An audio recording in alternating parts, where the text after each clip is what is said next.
Welcome back to the Multifamily Investing Podcast. This is Charles Dobbins, the founder of the Multifamily Investing Academy and the multifamilyattorney.com. And every week we delve into the good, the bad, the ugly, the comic, the heartbreaking stories of multifamily ownership. They will inspire you to do what you've always dreamt of doing. So sit back and enjoy the best training on multifamily investing on the internet today. Enjoy. Yeah, that's a great question. Yeah, that's a great question. It's a great question. Great question. It's a good question. This is a really good question right here. It's a great question, by the way. That's a great question. That's a really good question. Yeah, so that's a great question, Charlie. Great question. You want to... Yeah, that's a great question. You know, that's a great question. Good question. Great question. Great question. Yeah, I get that a lot.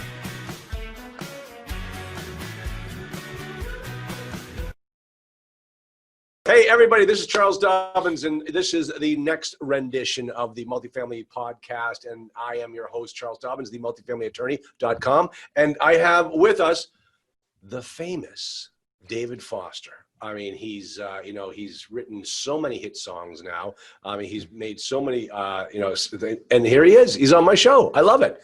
And he's only 180 years old. 180 years old. Wait a minute. You're talking about the Stephen Foster. Oh, it's Stephen Foster. Yeah. Well, that's my middle name, actually. Oh, okay. So, No.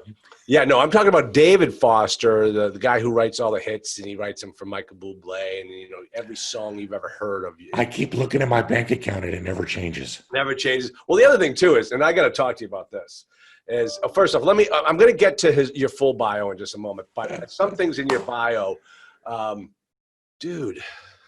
Okay, so you're living on a houseboat or a boat still?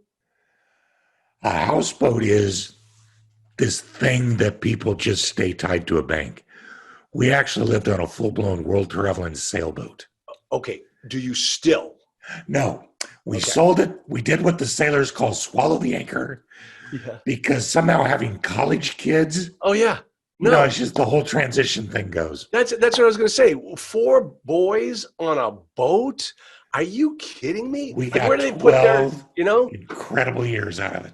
Oh, you did? It was you did? awesome. Oh, that's so cool. 12 years, yeah. Yeah, I couldn't do that. I mean, where would I put my piano? Well, yeah.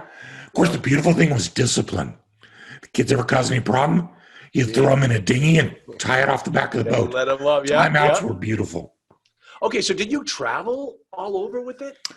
We stayed mostly in the mainland because we were still doing jobs and that kind of thing, running our own stuff. But we traveled all over Florida, the Keys, the Everglades, and the Bahamas. Oh, good for you guys. Wow. Oh. So the guy's living the dream, but he's a 1031 expert, and that's why he's here today. He's worked up and down the East Coast of the United States in investment real estate management for investment real estate markets. He's an accountant by training, so you all know how. Against me. No, I love accounting. I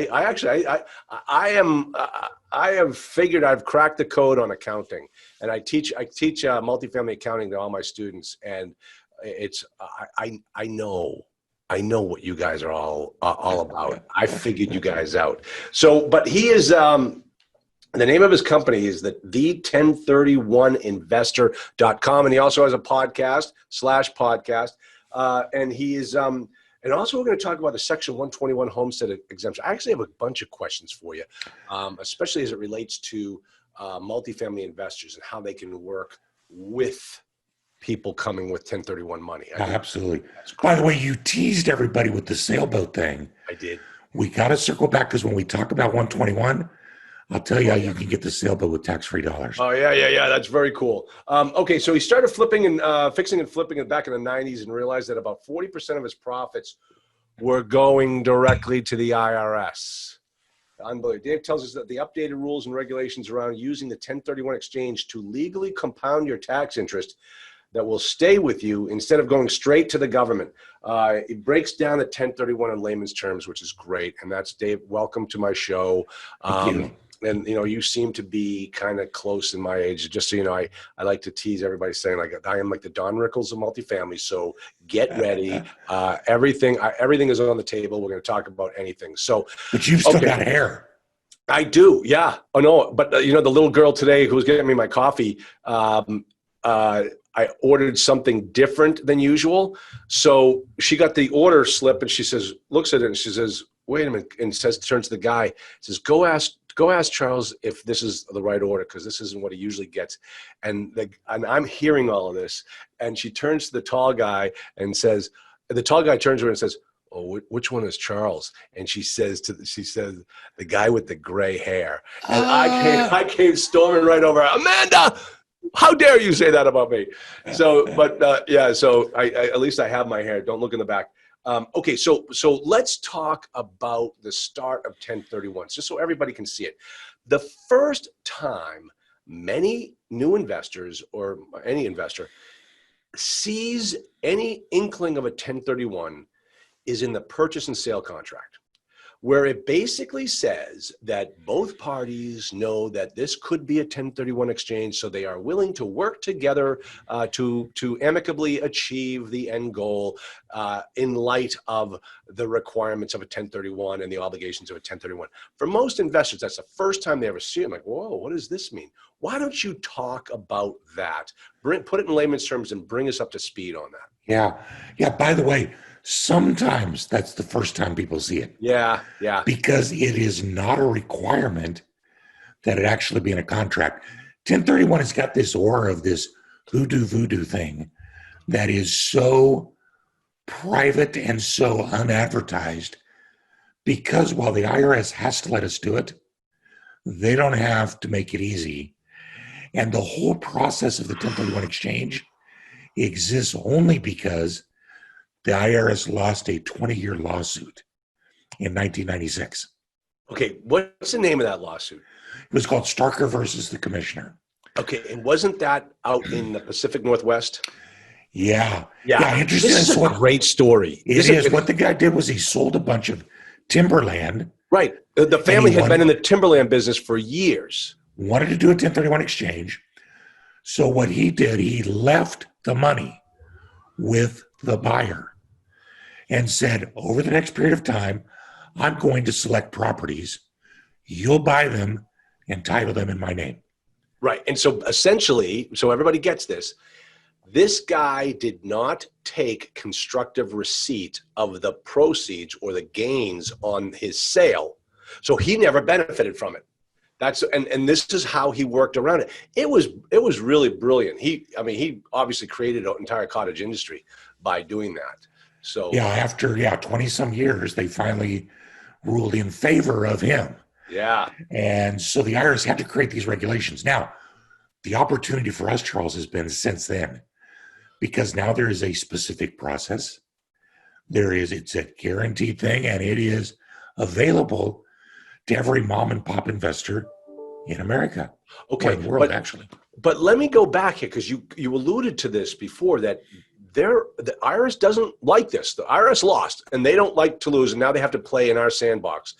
Right. But they have come up with some pretty ridiculous, I think, restrictions on how we can take advantage of a 1031. Almost onerous, almost like we can't. It's many times we can't even play by their rules.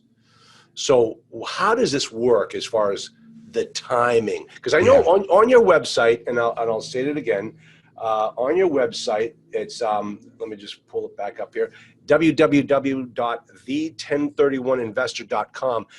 You have a scheduler, so you've got a calculator. Not only do you have a calculator for the amount of money you could save through a 1031, you've actually got a calculator for the scheduling of it, because that is part of what it's all about. Right. So the key, I think, to understanding these goes back to exactly what you said a moment ago. It always starts with the sale of a piece of property that you either have profit in or that you have significant depreciation that you've taken. So it starts with the sale. Now, that is totally counterintuitive to real estate nuts, because the old mantra always was what? You make money in real estate when you buy it. Yep. Right. And that's true and all good and everything. But you keep your money when you sell it and how you sell it. And that's when the 1031 exchange comes in, because it starts with the sale of that piece of property. So people go along and they think, I'm making money, time to sell. And they don't hit, I've got to do a 1031 exchange. But if they do not declare that and have it on the settlement statement of their closing, have a qualified intermediary in place, and do not touch the money, then the next day they cannot do a 1031 exchange. Right. And I get those poor calls once a month. Dave, I just sold a piece of property. I'm so excited to defer the tax. And I say, I'm so What do you do with the money? bad It's for in my you. bank account right now. Yeah. Nothing. Yeah. Right. Let's talk about this for a second, because this is crucial, and you're absolutely right. And if you go back to the Starker decision, remember, Mr. Starker did not take possession of the money. He gave it at that time. His qualified intermediary, his QI, was essentially the seller, because the whole cottage industry of QIs hadn't even started yet. So nowadays, you set up a QI. Let's talk about the concept of a QI. The thing that gets me about a QI is, how do they make their money? How do they do it enough times to make it, a business to be a QI? Who typically are QIs?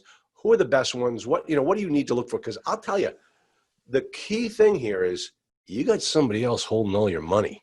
Right. And That's that exactly guy, right. yeah. So let's talk about a QI. Well, let's go one step further down the rabbit hole here. And I can't make this up, but the IRS actually defines in statute that you can be a QI. Anyone can be a QI if, so a qualified intermediary, if they are not disqualified.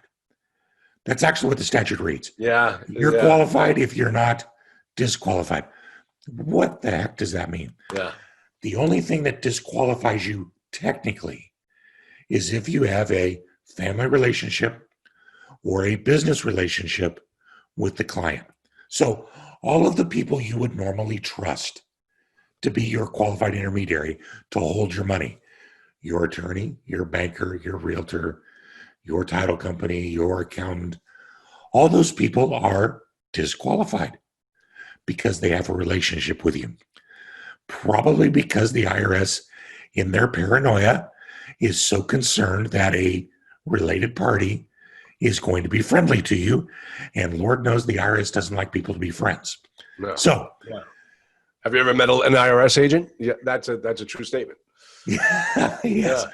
So the industry of qualified intermediary has really come about as national companies because all we can do is just 1031s for people. I can't do their taxes. The attorneys in my firm cannot give them legal advice. All we can do are their 1031s. So it is such a narrow branch of service that we have to do a ton of them. Right. So we become a nationwide company, and that's all we do is 1031 exchanges. Now, the advantage to that is that because we do so many, we've had a chance to learn a lot Yeah. and get pretty good at what we do over the decades. So so how do QIs make their money? They've got to do a ton of them Exactly. because by themselves, 1031s are not that expensive. Yeah. $750 to $1,000 Exactly. is what it's going to run you nationwide for a decent intermediary service. Yeah. Now, the thing is, though, that you physically take possession of the person's money. That is correct. Now, there's a couple ways to do that. And I don't want this to be a shameless plug, but we came across something a few years ago that really I think everybody should be doing, but they're not yet. The typical model for any kind of holding money is that you set up a trust account or an escrow account.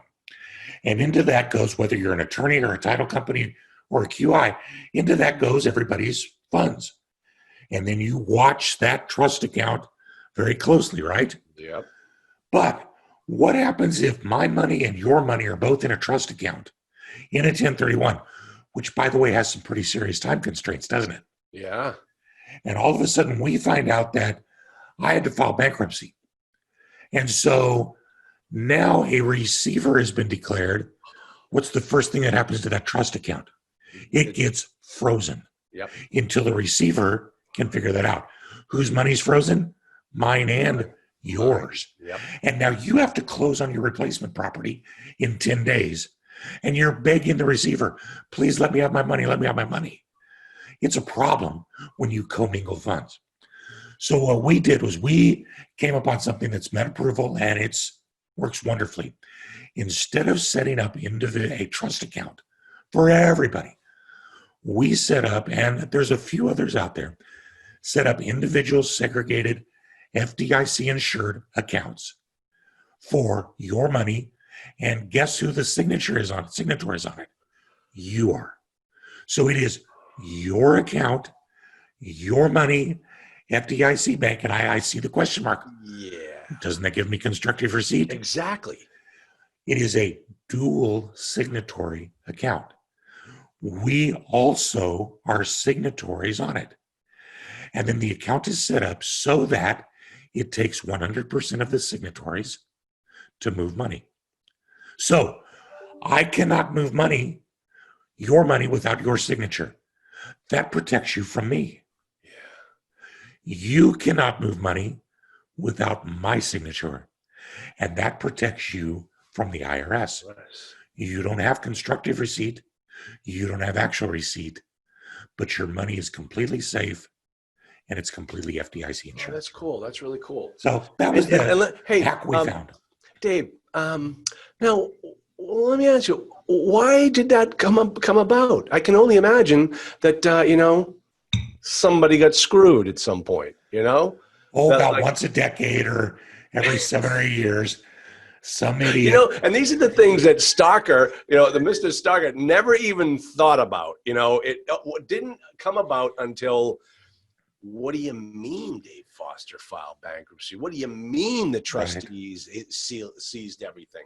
Oh, yeah, that would be nasty. So, okay, now let's talk. So this is what happens when someone sells a property, wants to take advantage of a 1031 exchange.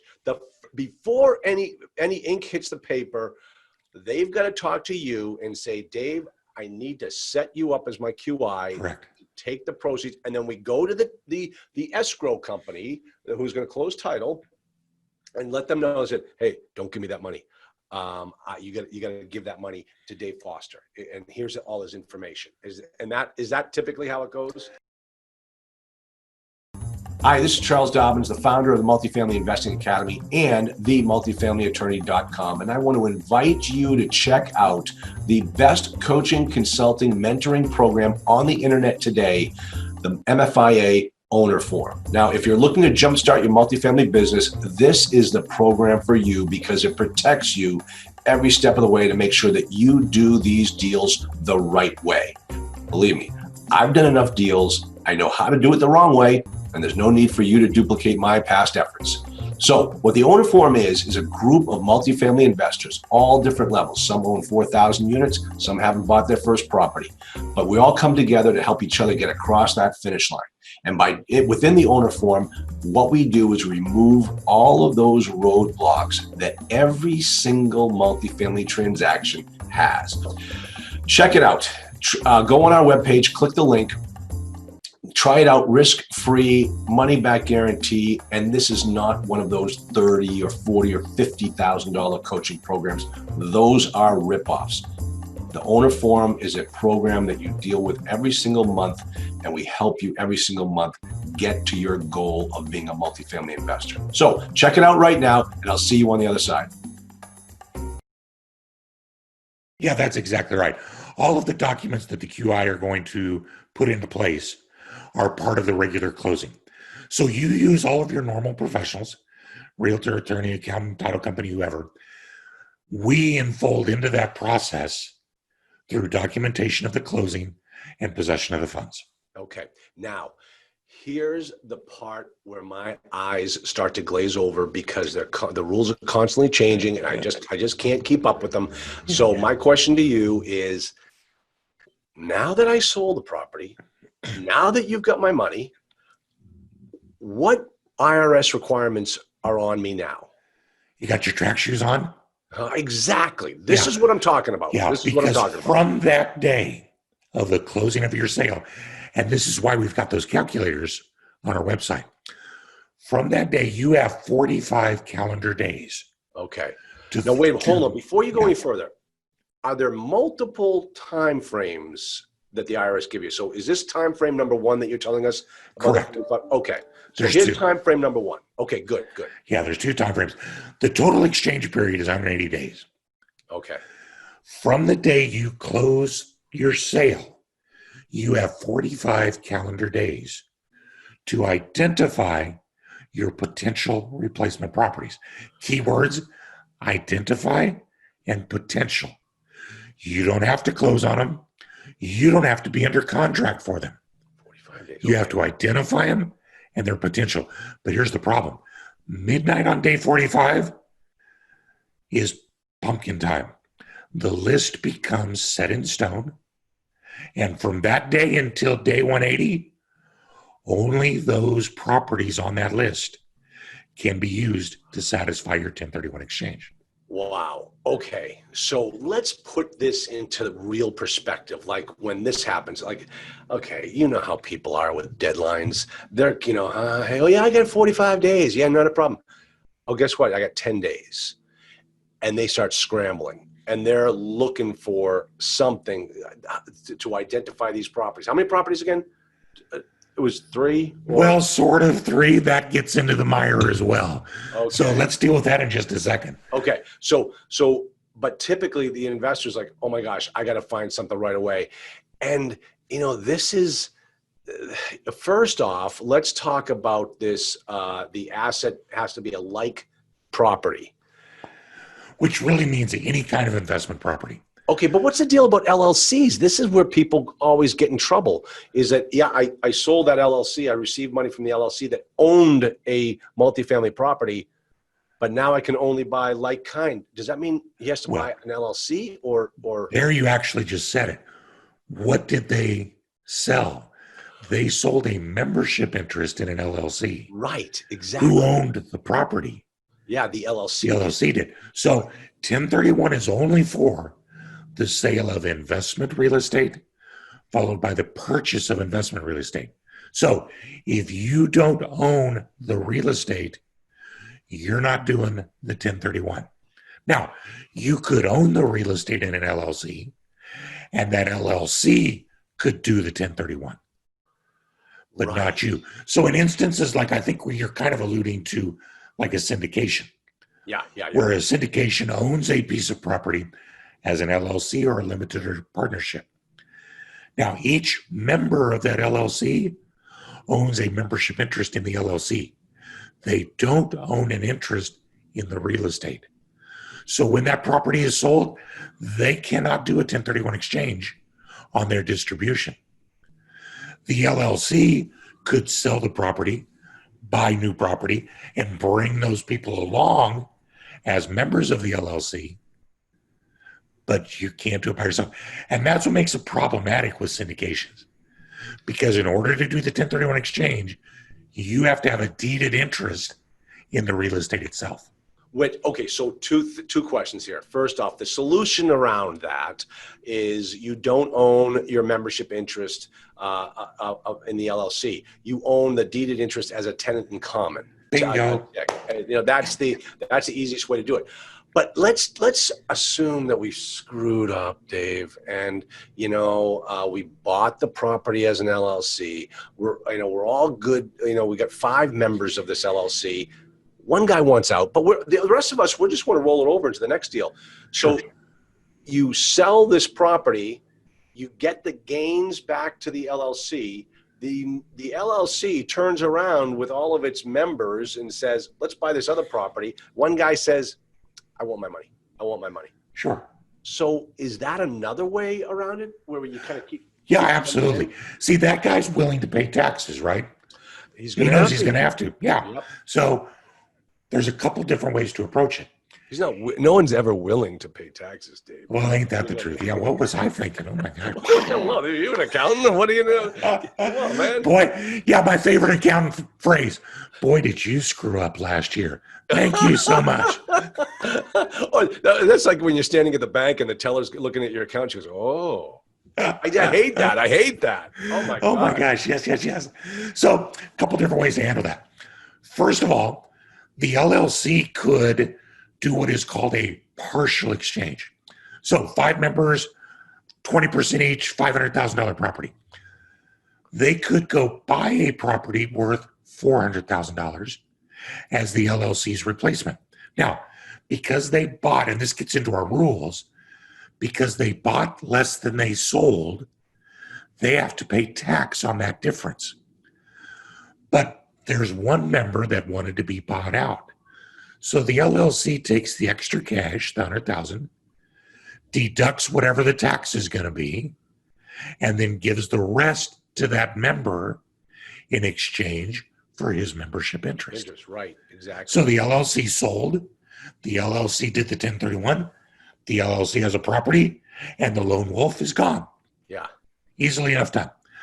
Another way that many times we've worked with clients through when there's not too many owners, but they want to separate, is let's say there were 3 owners and they wanted to do a 1031 exchange, but they all wanted to go different ways and they didn't want to pay the tax.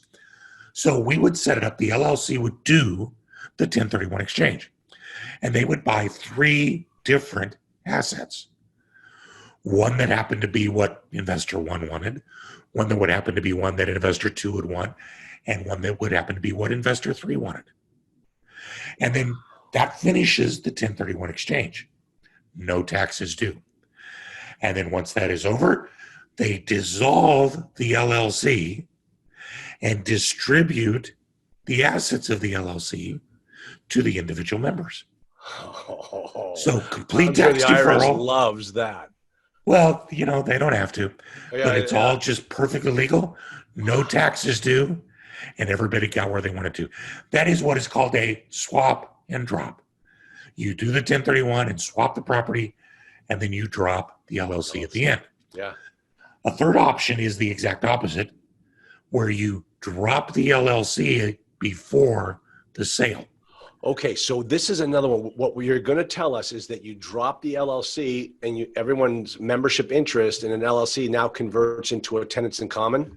Correct. That's exactly right. Okay. Yeah. And yeah. then when the property is sold, each member happens to be selling a 33 1/3 interest or whatever. Deeded interest. Deeded interest in a piece of property. So they can each do their own Yep. 1031 exchange, or one can take his cash, and it doesn't matter. Now, that practice up until recently, the IRS really did not like, and it was strongly discouraged.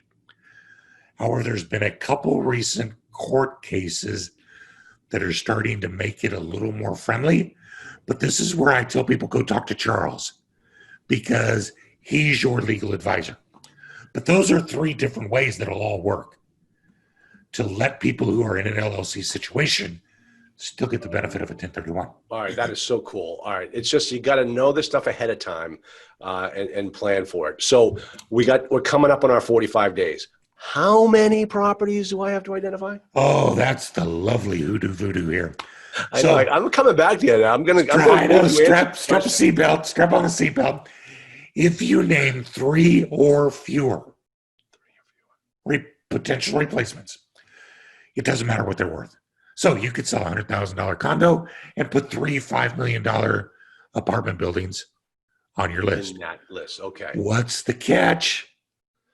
You got to purchase at least one of them, right? Okay. So you got to be careful to make sure that you can execute on what you list, because after day 45, you're stuck with what's on that list. And the whole thing is that this is rule number 1. This is the option number 1. Rule number 1. Okay. So in other words, you've got to come along and you've got to identify that if you haven't been looking for property, if you've been like, geez, I got 45 days. I was so busy selling the other property. I haven't even gone out looking. I wonder if I can tap into someone else who's about to close on a property and I can, invest with them my proceeds. And then I'll list that guy's property as one of the 3 during the 45-day period. Yeah, absolutely. Or a pocket listing that's not up for sale, as long as you can take a deeded interest. And this is why a syndication, if it's set up right, can be a beautiful option. Yeah, if it's set up right. And then what you probably mean by that is a syndication that is designed to have 2 types of ownership. membership interest in an LLC, and tenants in common on a deeded interest of the property. Yeah, exactly. Yeah. Exactly. So that's rule number one. Okay, rule number one. Now, So you now, tell me, Dave, I can't limit myself to 3. I got to name 4. I mean, have you seen me shopping in Bloomingdale's? I buy everything. It's a candy store, right? Exactly, So yeah. if you've got to name more than 3 properties, by the way, the class of people that do this all the time, turnkey investors. They're selling a larger asset and they want to buy large numbers of much cheaper assets. Mm-hmm. So they've got to name more than 3. You can do that as long as the total value of that list is no more than 200% of the value of what you sold. So sold a $100,000 condo, I could name 4 $50,000 lots, but I could not name 3 $50,000 lots and a $75,000 lot, Wow. because that is more than 200% of what I sold. Does this seem petty and vindictive? Okay, I was just going to ask that question. What's the logic behind these rules? Like really 200%? I mean, the whole beautiful thing about real estate is leverage. Why can't I buy more? Guys, ultimately I'm going to pay taxes on more, so let me do it. Yeah, well, remember, this is not about how many you buy. They don't restrict that. This is about how many you identify. So, I mean, you get a feeling, nobody's ever said it, but you get a real strong feeling that the IRS was just pretty ticked off at Starker. Oh my God. And what they did was they said, well, we'll fix him. If we can't control him, we'll control the information. Yeah. Yeah. Are you kidding? Starker is like my hero. He's like he should be on Ethan Mount Allen. Rushmore. Yeah. Oh, I love him. General John Stark. Starker, here up in New Hampshire, we have General John Stark, who is our hero. So, Right. oh my gosh, no, he did it. I love it. Anybody can stick it to the government. Bravo, brother. Bravo. Live free, baby, right? Exactly. Yep, Yes. Exactly. So now, the third rule is the exception to that. If you have to name more than 3 properties, if you have to break that 200% rule, you can do it as long as you close on 95% of the value of your list. So in our example, if you closed on all 4 of those properties, you could still do it. So what's our takeaway from all this? Make sure you got a QI that walks with you through the process. That's really all it takes, number 1. Yeah. Number 2, shop early. How do you identify? Do you fill out an IRS form that names the address? It's described as an instrument of writing between parties to the transaction. So for our sleep at night and our fiduciary responsibility, yes, we have a list we give to you. Ultimately, though, you could have an email that was sent to your accountant that talked about this property you're looking at. It could be a contract. That counts. It's all in writing. As long as it is in writing and it is a specific identification. Okay, but wait a minute. I think you described, I think I'm getting something wrong here. Go back to your definition again. It's a instrument of writing between whom? Parties of the transaction. Okay, so, parties of the transaction. Does that mean the seller needs to be, okay, so the seller needs to get this document as well? Well, the seller has to be notified. Okay. But remember, parties to the transaction are the QI, the client, the realtor, the title company, another realtor who's on the opposite side, the seller, a financial advisor, a lender. All those people would be parties to the transaction. And if there is something in writing that says during the 45 days, if I took out a loan application to buy a property, but I forgot to give it to the QI, if it's in the 45-day period, that list would count. Okay. Right. So what keeps a QI up at night? Lists that aren't turned in. So we have you give it to us. And so once that 45-day, we're in the 46th day, and you didn't get a list. Does that kill the whole thing? At that point in time, they have no properties to purchase. They have no ability to add properties. Their exchange is done. and you give them their money back and say, pay taxes. Oh, that sucks. Wow. Wow. Well, what happens, obviously, well, I mean, we've identified the properties. Now we have to close on them. And do we have, you said 180 days. We have to close within 180 days? Correct. Okay. Any Except title, exceptions? take Because ownership. remember what the one thing I learned in law school is that every rule has an exception except for one. Well, the only exceptions we usually say no, there's not, but COVID, of course, made liars of us. So actually, for classes of national scope disasters, occasionally the IRS will, at their whim and discretion, decide to extend some deadlines. Never count on it, but you can hope for it. I think I've seen about 5 in my 20 years where they extend the deadline. With COVID, what they did was they said anybody who has a time-sensitive filing, so that would be a 180-day or a 45-day or a tax filing or whatever, between April 6th and April 14th, your date is now extended to April 15th. So we had a client whose 45 days expired on April 7th. That meant that their 45 days got extended to July 15th. So, but don't ever plan on getting one of those exceptions for yourself. It's going to have to happen to millions of people. Oh, yeah. No, we call that in the law a bill of attainder, where the government makes a law for one person, and that's unconstitutional. So, not that we really abide by the Constitution much anymore with the Supreme Court. Don't get me started there, David. There you go again. Yeah, exactly. Okay, so let's talk about working with you. So if I know I'm selling a property, I better talk to you as soon as I figure out that I'm going to have a gain issue, right? Well, yeah, exactly. Because one of the great mitigators of that 45-day list is to shop early and shop hard. Yeah. When you're thinking about selling that property, you should know whether you're going to have a gain or a need to do a 1031 exchange. Yeah. You've got to be evaluating that way ahead of time, because it is one hack for the 45 days is that you can go into contract for your replacements even before you close your sale. Oh, okay. That's good. You simply have to close the sale before you close the purchase. Okay. Now let's change the point of our conversation from all you and I have been talking about up to this point is the guy who's making the money on the sale of the property. Let's talk for a moment on how the other side can benefit from a 1031 exchange. What I mean by that is the guy who's looking to buy a property. Hey, I've been working on this deal. I got it under contract. I'm going to, trying to raise private money to make it happen. Hey, I heard about these guys who are, got 1031 issues. Maybe they might be a source of capital for me. How do you go about working with, how do you, as a guy looking for money, potentially from a 1031 person, what's the best way to go find those guys?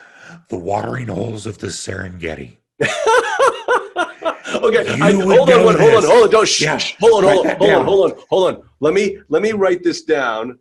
I'm writing down what I think your answer is, and give it to me, and I'll tell you whether I. Okay. There's an old Gary Larson cartoon called The Far Side. Oh yeah. And Remember, in The Far I'm Side, talking Don Rickles here now. You and I are. That's why I said that. Exactly. There is a picture of 2 leopards sitting up on a hill above a pond. And the animals, it's the dry season. And the animals are all coming down to the pond. And the 2 leopards have dinner napkins around their necks. And the title is The Watering Holes of the Serengeti. So, David, let me tell you something. It is so cool. I mean, because I still remember comic strip jokes from like when I was a little kid. So, it's good to know somebody. I'm not alone here. Okay, good. All exactly. Right. So where do investors that are in the middle of 1031s all go? They go to intermediaries. Everybody's got one. Oh.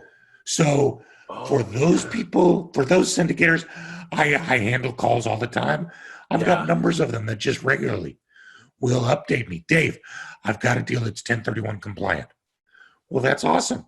If you get a client that's in need, there's an introduction to be made, because those investors, I'm a watering hole. Those investors are all coming to me. Yeah. Real estate investing meetups, et cetera, different forums, podcasts like yours.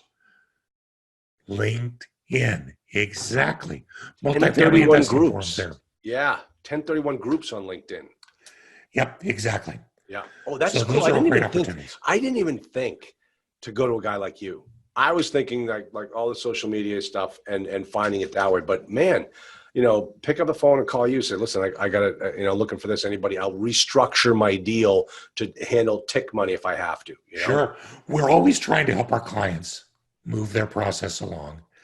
And if they're expressing frustration, it's nice to have an introduction to be able to make them do. So, and there's not that many QIs in the country. Although there's not much restrictions to hanging a shingle out, the volume's done by a few. Okay. I'll tell you, I think after the last crash, I mean, a lot of QIs just dried up, right? They had to. There were no transactions. We took a vacation. Yeah. we bought a boat. Yeah, we took 4 years off, went to Key West, hung out on the boat. There was nothing to do.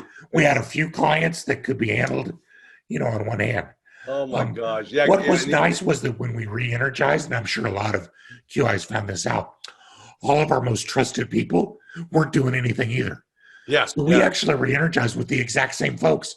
Yeah. So it was awesome. We've now been together for And like you said, a limited number of people needed you. And those people were people that had owned assets for 1 million years. And, they were finally selling, getting out of, real estate. Those are the types of people that were still doing deals after that would impact you after 2009. Oh, yeah, absolutely. Because here's the second greatest impact of 1031 exchanges, and that is the multi-generational aspect. Because when you do a 1031 exchange, as long as you own that property, you never have to pay the tax. Exactly. Anytime you sell that property and do a 1031 exchange, you never have to pay the tax. Yeah. And if you die owning that real estate, it goes to your heirs at a step up in basis. Yep. So the tax disappears and your heirs get to start over. I've got one family that's on their third generation. I did exchanges for the granddad. He died. Once the properties had appreciated, the son started doing exchanges. He passed away a couple years ago, and we're now starting to do exchanges for the children. And 60 years of no tax. And this is the beauty of real estate. But why is that the second best way, Charles? Oh, okay, go ahead. Because of what you have to do to get the advantage. You have to die. Oh, yeah. That's true. That's true. Yeah, I know. So really, the way that most of our clients who aren't interested in dying today, by the way, those of you out there, don't tell your children about this benefit. You never know how much a hurry they may be in. Well, that's careful.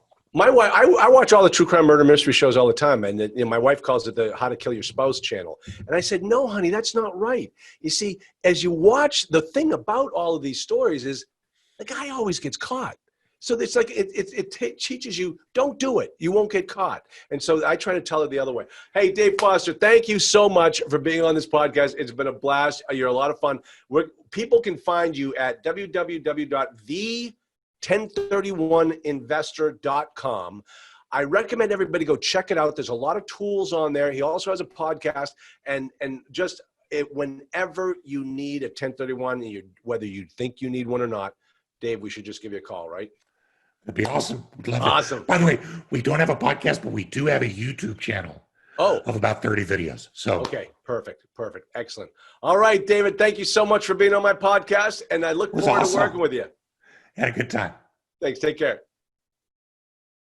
You've reached the end of another episode of the best multifamily investing podcast ever. For free resources and materials, head on over to www.multifamilyinvestingacademy.com And if you love the Multifamily Investing Academy podcast, I'd love for you to subscribe, rate us, and give us a review on iTunes. And until next time, this is Charles Dobbins, the multifamily attorney, signing off.